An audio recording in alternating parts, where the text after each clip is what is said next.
What is going on, everybody? If you don't know, now you do know. You're officially tuned in to a very special edition of the HFWB podcast series. This is your host, Clifton Pope, and with me today, I have a very special friend who I've been trying to literally bring on my podcast for like about a good year now, and there's a good reason for it. If there's someone who is great at just highlighting stories within any community that she's in or involved in, she's literally right there. And it's like her heart really is out there for the community as far as just making sure people's voices get heard, making sure people's story gets told the right way. And ironically enough, it's kind of like the media and the journalists in her, because I feel like she's the perfect example of that. Like if you put her of that definition and find it in the dictionary and put her picture next to it, it's a perfect spot for it every time. With that being said, the person who I'm basically going to bring on, and she's basically a former staff writer for Corpus Christi Business News. She's actually the current Texas bureau chief for Eagle Broadcasting Corporation. And the main reason why I know her, she's the editor of the Crossroads of South Texas newspaper, which we'll get into all of that. With that being said, I want you to welcome y'all the lovely Miss Jane Alvarez Gregorio to the HFWB podcast series. Jane, what is going on?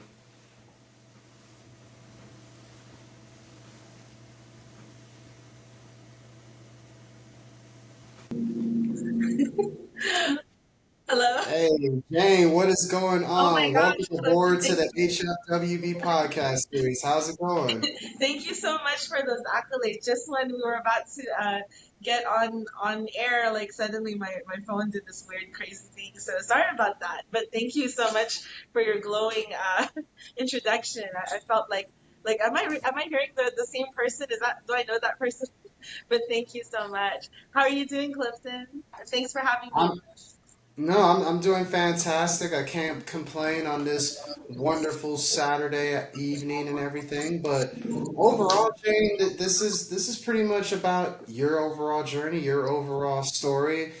Let's get to as far as who you are as an individual and how you could best describe yourself for everyone who's listening to the HFWB Oh, podcast series. well, thank you so much, Clifton, and I really appreciate being part of this health, fitness, wealth, business podcast series. My name is Jane Gregorio, or Jane Kathleen Gregorio, and I guess the best way to describe my love for origin stories is that, like, I've always, as a kid, I've always wondered where things come from, how things came about, and so like I've always loved reading, and so naturally that ended up me going into journalism. Although I Hmm. haven't always really been in journalism. In fact, my career journey began working at an ice cream store, like when I was a teenager. But Hmm. it taught me how to interact with customers, which later on Customer kind service of basics. sharpened my questioning skills, like trying to find out what the customer wants, trying to read people. And Yes.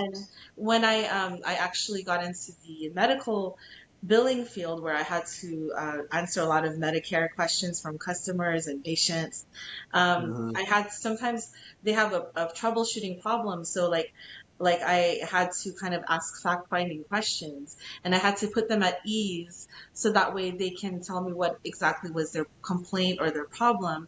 And then I learned strategies on how to just make people feel comfortable so that way we can try to get their issue resolved. But then Hmm. one of the things is I realized everyone has a beautiful story. Every organization, every person, each is pretty much a walking story. And Hmm. and when I at one time when I needed when I was actually looking for a newspaper journalism job in San Antonio for the San Antonio Express News, Clifton, I ended up working in the classified section. They're like, well, we need more people in the advertising department versus the writers department. Can you work in the advertising department? Sure, why not? So I ended up in the classified ads, and I learned, like, to get on the phone and then when customers wanted to sell their lawnmowers, their dogs, their horses, their wanted to hire people, I started learning about all kinds of subjects. It was like suddenly I knew all the makes and models of all the cars. You can, Clifton, you can ask me any any make or model, and I'll name whatever because I learned that from the classifieds and the Got you. the car section, and then even like real estate and everything. And just that act of like talking to different people, different customers, and learning what it was that they like or what it was that they were needing in life, um, kind of put me on a journey to where I ended up taking a part-time job as a writer for the Corpus Christi Business News. And at the time, they wanted me to interview small businesses and how they got their start. And that was perfect for me, Clifton, because like Mm, every small business has an origin story. And every small mm, business that you find there, there's a story about a family. There's a story about hardships that they had, or maybe a dream that one of them had, or maybe even a childhood memory that led to them opening this business. So it's like right. every organization has a story.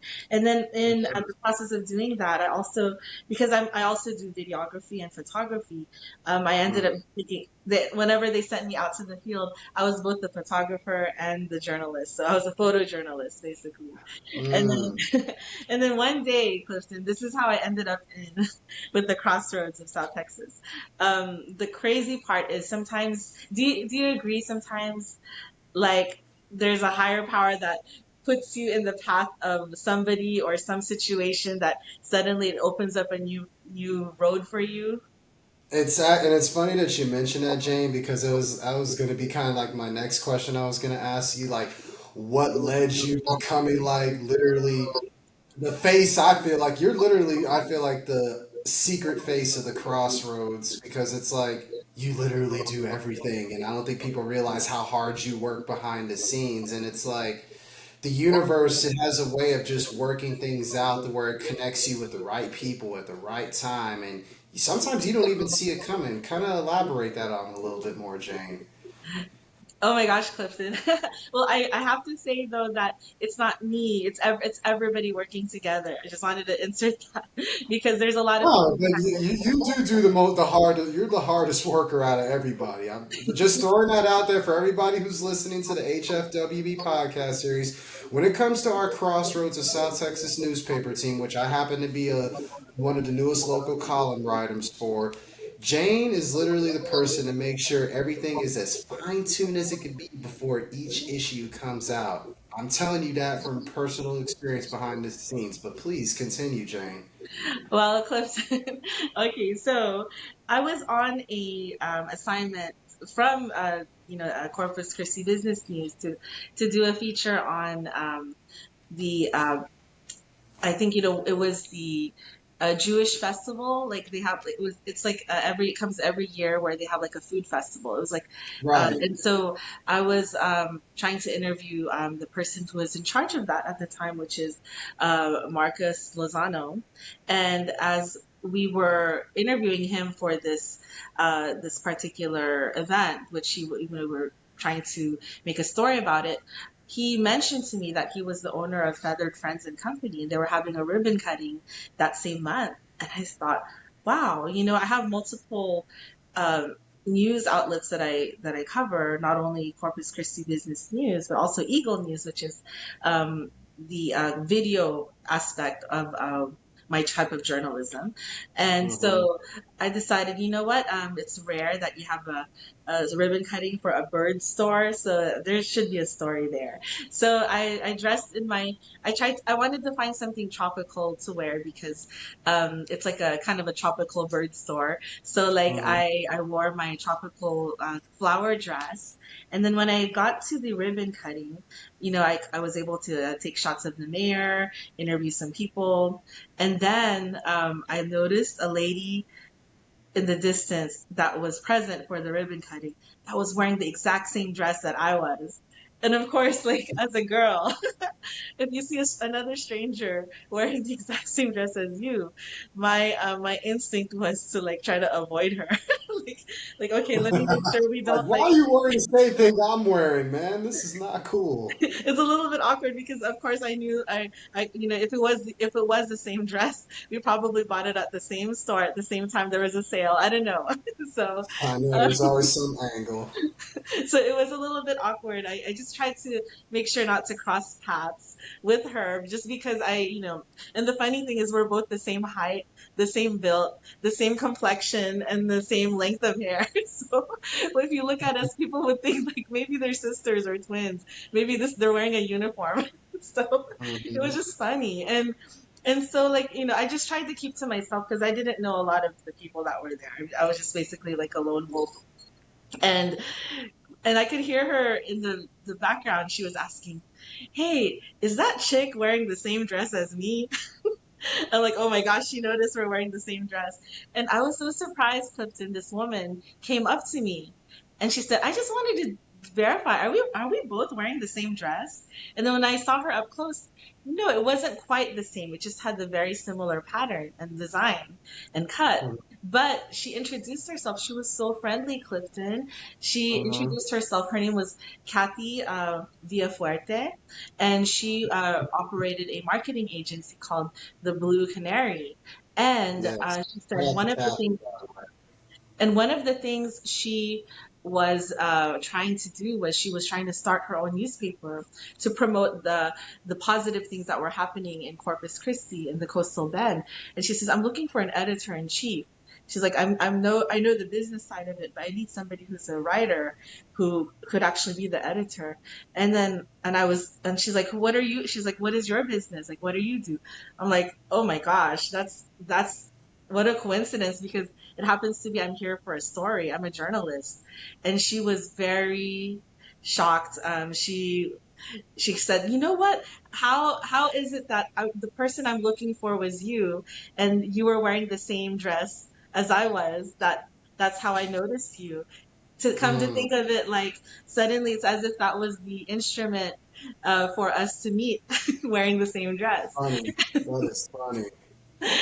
And Clifton, I've never been an editor in chief before. I've always been the journalist. I've always been like the second fiddle. I've always been the assistant. But to actually be the editor of a paper was a lot of pressure, and it scared me to death when she offered that proposal. So I thought about it. I prayed about it, and the thing I felt, Clifton, I felt like it was a very scary proposition for me because as editor, you have to answer like when let's say for example people like write letters to the editor, they didn't agree with what you wrote, or they said there was like an error, or you said something that was wrong. You have to be the one to face all of that and address All it. right. And you have to be the one to make sure that people are writing it in the journalism standards. And sometimes people don't always agree with how you edit. So I'm a person who doesn't really like confrontation. So to have that editor role was so scary for me. And plus the deadlines were like the really daunting thing, when it comes to journalism. And I felt really scared, Clifton, when she proposed that to me. And so something inside of me told me, I think it's when you feel really scared of something, you have to do it. Because if something Oh yeah. scares you, and at that point I was getting kind of with all the journalism I was doing, I was feeling kind of complacent. It was getting to be like it was just easy. I was just sometimes just writing things on my phone, like I wasn't even going to the computer anymore. I was just like doing everything from my phone by that time, and everything was getting really easy. But to be an editor was scary. So yeah, I think because it was scaring me, I realized I have to do it. And No, that's well said. I mean, and you're doing it, and you're doing it very well. And it's like from you going from being like a journalist at heart to all of a sudden becoming something that you never been before, being an editor, being the one to kind of like give the final tune up basically to make sure the story is right. It kind of ties into everything together as far as what you're already doing, Jane. I was actually going to ask you since your art of storytelling is well known basically within everything that you do. Is there a certain story that sticks out to you to where it touches your heart the most, to where you're never gonna forget about it that you could think of? Several. I guess when we started we started this newspaper, we focused on positive stories that inspire, because Yeah. there's a lot of negative news, especially during the pandemic and after Oh all yeah. of the elections and all of the riots that happened. There were, from both sides, there was a lot of negativity coming from, all the angles of news reporting. And Kathy wanted to create a newspaper that really that really highlighted and shined a light on the positive things happening in the coastal bend. And so one of the stories there's many stories that we have that really capture positive things. But I guess just from the top of my head, one of the stories that we wrote was, it was my friend Samuel Rodriguez and his son Gabe. Um, it was about a father's love letter to a son that had passed away. Oh And wow. and so and the funny thing is we met Samuel at a business network luncheon that takes place in many parts of Corpus Christi in the coastal bend. And at the time, it was like a business networking meeting, and I happened to sit next to this gentleman who was a hospice worker. He was a nurse, and he talked about how he had cared for his son who had uh, like a form of autism, but yet his Hmm. son was able to live a very full life and became an inspiration to many people in the community. And he and his son used to do the beach to bay or marathon bikings together. And when he wrote this, well, it was actually I wrote it, but I interviewed. But he told his story about how his son was the love of his life, and when his son had passed away a few years ago, it really crushed him, and he really it almost broke his spirit. But he decided to move on and let that love and the inspiration he had gained from having the experience of helping his son live a full life continue to inspire him. And that was a very touching story that we published during the winter 2020 issue of the Crossroads, or 2021 issue of the Crossroads. So, and it's actually No. online. So you can find it on our website. No, that's a very touching story, and it's like when you think about it, I mean, the father being able to still carry on even after losing his son, it's like it's kind of like he took a chance because with just keeping things going and keeping things moving and everything, and the fact that he was able to overcome that and still be able to live life in a very positive way. That's definitely very touching, and I can see why that story comes up to you personally all the time, Jane, from the top of your head, and it's like there's so many. I feel like there's so many changes that are going on within the media world, within the journalism world, with just overall just news in general. I feel like, and I think it makes it even more challenging for the next generation of people who want to even go into exactly, for instance, what you're doing overall, Jane. What would you tell somebody who is trying to be in the position that you're in and who has an interest in media, journalism, writing, all of that wrapped in one, but don't know where to start? What would you tell them as a key piece of advice? Okay, so for somebody who wants to get their feet wet in journalism, I would say, well, actually, this is what I was taught when I started, because I didn't major necessarily in journalism. I Oh took yeah. many classes. I even at some point when I was in San Antonio College was part of their radio, TV, film program where we learned about Right. communication, and we had a chance to interview other radio personalities and other people in the field. And everything they told me was, you don't have to major in journalism to be a good journalist. And a lot of them told me, because the tools that you do as a journalist, anyone can learn them. Um, like but what you should do is take the subjects that you love already, learn about them, learn about the things that you love. Like you can major in whatever you want, like sciences or education or the medical field or social work or whatever. Take the things that you love and um, and see if you can write about them. A lot of people that we've gotten started writing for the Crossroads of South Texas, they started off as columnists, writing about something that they care about or issues that concern them. As a columnist, you can share your personal feelings, you can share your personal opinions, and so that just practice writing. Um, One thing though, when you get more into the journalism aspect, when you're actually reporting, there are certain tools of the trade you should learn about. Like there's like the Chicago style, like APA. I can't think of the top of my head, but there are some certain standards. Like for example, like when you're quoting somebody in the written format, like like according to Clifton Pope, the CEO of Health Fitness Wealth Business, he wants to start a brick and mortar building for his future business plans.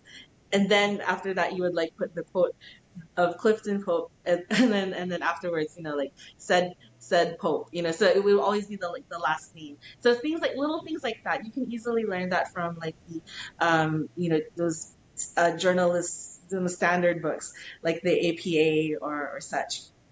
Um, and also, it's good to be knowledgeable about the rules because there are certain things that in the journalism field, like we can't state unless they're a fact. So that's why oftentimes we'll have to reference reputable sources in order to state to report on the facts. Like for me, most of the time, if I'm like, for example, if I'm writing something about um, like a natural disaster that happened.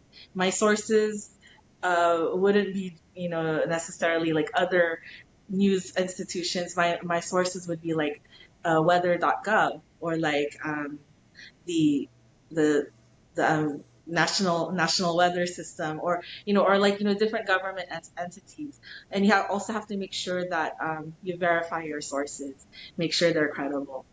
And and also there's some different styles. Everyone has a different style of writing. You have to develop your own. For me, I always wanted to be a writer, but Yeah. I've always procrastinated, and because I felt like it was too scary. I didn't know where to start. But when the opportunity came from Corpus Christi Business News, where they just needed somebody to be a writer, they were going to pay like $50 per article of like 500 words or less. You know what? I'm going to take a stab at it. I'm going to take a chance. So I applied for it and I got accepted. And then I started writing. And sometimes my editor, she would go in and correct it. That's the job of the editor, is to make sure that their journalists are following the rules. And even if they didn't quite follow it in their rough draft, the editor will go in and make the edits. There were times me and my editor, we didn't necessarily see eye to eye, and she made some edits that my article like totally changed its tone. And I would talk to her. I said, "Hey, okay, I really wanted this particular part to go into the story because that's the impact that I wanted to make." And she would Right. actually, she would listen to me, and we would like negotiate it, and it would come out exactly that I wanted. But there were times when, the editor has to change it around for whatever reason. So it's just a matter of give and take and communication. Like, there are times like she changed it and I didn't mind because it sounded better. So, so the process is just start practicing by writing blogs, writing like little articles. Go onto different websites that are offering copyright positions, or like things where you could submit as a freelancer. Just keep practicing your writing, even like just writing on Facebook, like how you do, Clifton. Like sometimes you take like little stories of what you're doing, like with Mission of Mercy or with different organizations around the coastal. I can't count them all because they're so numerous. You're just all over Yeah. the city with so many or nonprofits that you're supporting. So like just just practicing the art of just practicing writing, basically. Just keep practicing at it. Apply for different freelance positions. Um, and get somebody who you know works in the field to take a look at your material and give their comment and feedback and help you edit your stuff. So Wow. those are my advice. No, and that's so well said, Jane. I swear you could probably teach a course on this. I'm not kidding. Like everything you broke down, I feel like is like bullet points for like an online course to fast track your way to storytelling, journalism, writing, and everything. I mean, it's spot on, and I loved every single point that you made within that. And for everyone who's listening to the HFWB podcast series right now, you need to rewind everything that Jane just said because she basically just gave you a fast track to borderline being the most successful journalist and even a pretty badass editor on top of that, and maybe even taking over your own editing company. I don't know. But Jane, I'm actually at the point where I'm going to ask you a list of questions that I ask everybody who comes onto the podcast, and I'm going to tweak them a little bit for yourself, of course. My first Okay. question is this. What is the first thing you do or think of every single day that you wake up? Okay, the first thing that I do every single day that I wake up. Um, wow, that's what a question, Clifton. Okay, I'm trying to. It's funny that you asked that because lately I've been reading a book called Miracle Morning. I don't know if you've ever heard of that, but have you heard of You, that? man.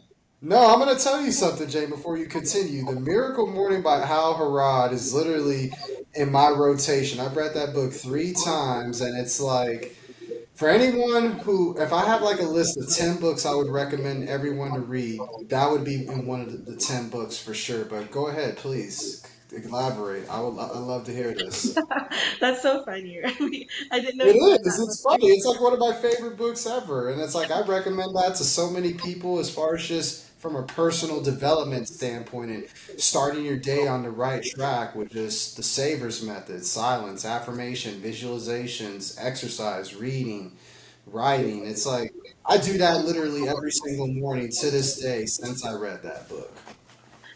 Well, Clifton, I have to say, from your practice of doing that routine, look where you've come so far.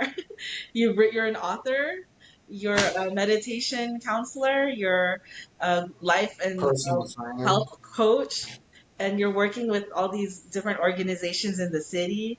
So I guess you are the living proof of that. Yeah, I'm the living proof of a miracle morning before 9 a.m. versus 8 a.m., like it says on the book. But yeah. Yeah. Well, it's been hard to wake up slowly because I have a pet dog, a Bichon Frise, and if you've ever been a dog owner, you'll know that you can never just sleep in. The dog will always, at a Wake certain you time up. of the morning, wake you up, bark in your face, try to scratch you or claw you, Yep. and like Yep. there's just no way you can sleep in, no way, Nope. because that dog needs to go outside and potty. So Every so time.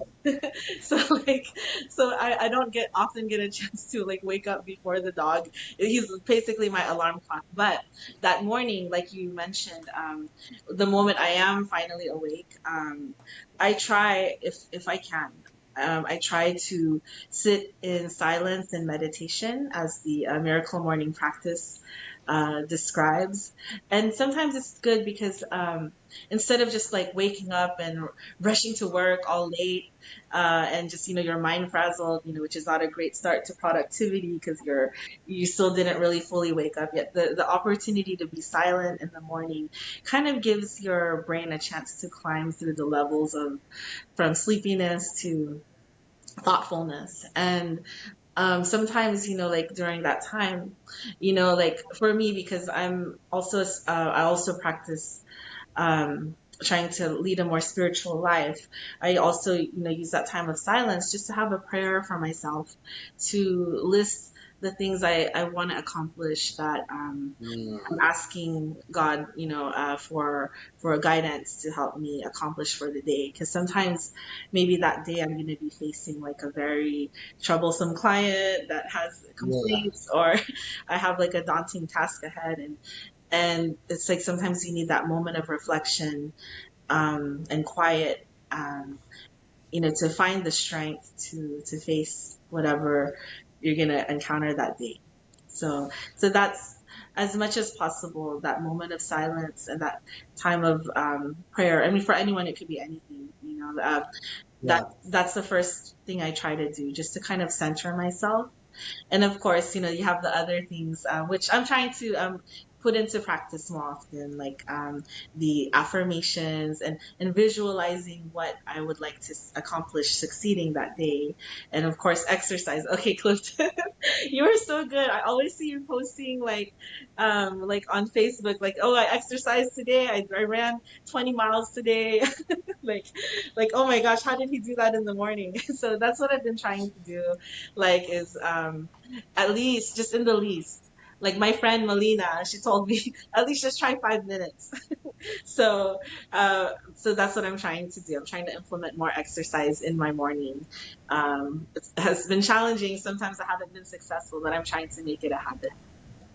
Well, if anything, Jane, I can definitely help you implement more exercise into your routine, and we'll definitely talk about that definitely for